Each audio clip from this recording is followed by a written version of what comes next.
teman-teman. Saya Selvin Joko Mesa dengan NIM 20-755727 kelas B Akuntansi Sektor Publik semester 1. Langsung saja saya akan menjelaskan materi singkat tentang manajemen. Poin yang pertama, manajemen Bapak atau yang biasa disebut dengan paternalistis manajemen, yang dibagi atas dua unsur. Yang pertama, kebaikan. Unsur kebaikan, jika Bapak atau pemimpin tetap dalam proporsi yang benar, maka pekerjaan dapat cepat dikerjakan sehingga tujuan tercapai dengan baik. Poin yang kedua, kelemahan. Jika Bapak atau pemimpin tidak benar, maka perusahaan akan hancur. Dan majunya organisasi tergantung kecakapan pemimpinnya. Poin yang kedua, manajemen tertutup atau yang biasa disebut closed management. Dalam manajemen ini, manajer tidak diberitahukan atau diinformasikan keadaan perusahaan kepada bawahan walau dalam batas-batas tertentu.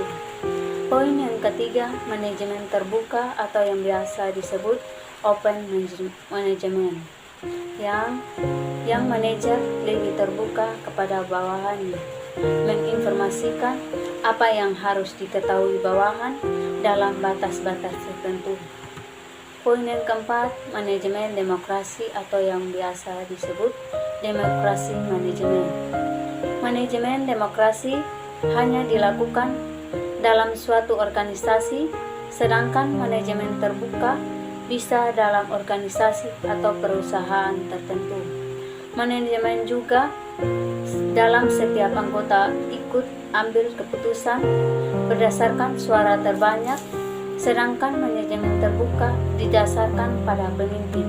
Poin yang kelima, pendekatan kebiasaan, kelakuan antar individu, kelakuan kelompok, sistem kerja sosial, sistem sosiologi teknik, teori keputusan, pusat komunikasi, matematis situasional, sumber daya manusia, dan kombinasi, yang terbagi atas unsur-unsur. Yang pertama, pendekatan kebiasaan.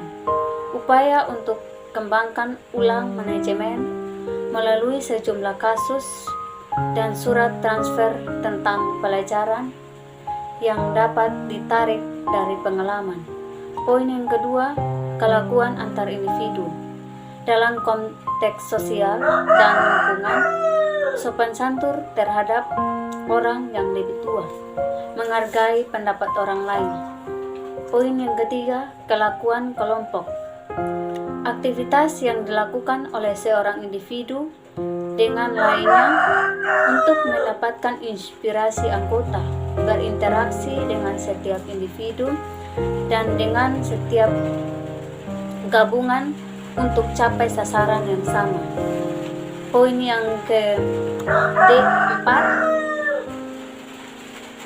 perencanaan, pengorganisasian, pelaksanaan, pengawasan, pengendalian, dan evaluasi, yang terbagi atas unsur-unsur sebagai berikut. Yang pertama, perencanaan, menyangkut dengan penyusunan konsep serta kegiatan yang telah dipetakan demi masa depan yang lebih baik.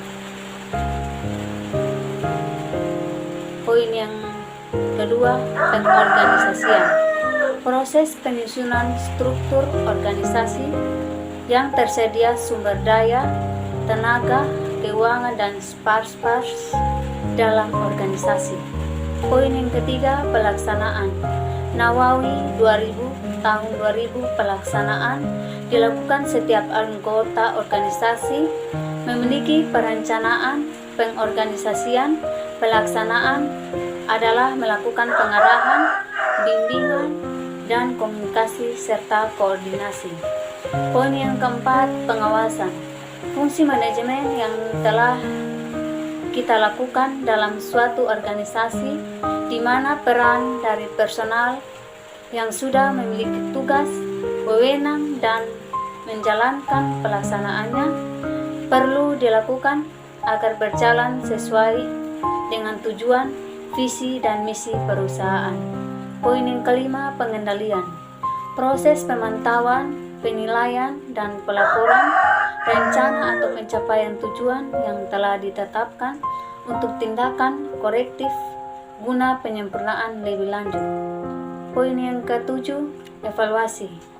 Proses penilaian yang dilakukan oleh penelitian untuk menentukan baik buruknya suatu program yang nantinya akan mempengaruhi sebuah keputusan guna memperbaiki penyusunan program selanjutnya. Sekian presentasi singkat saya. Mohon maaf apabila ada kesalahan. Dengan akhir kata, saya akan memberikan motivasi untuk diri saya dan bagi teman-teman. Apabila melakukan sesuatu, maka tekunlah dan bersungguh-sungguhlah. Apapun hasilnya, jangan lupa untuk tetap bersyukur. Shalom.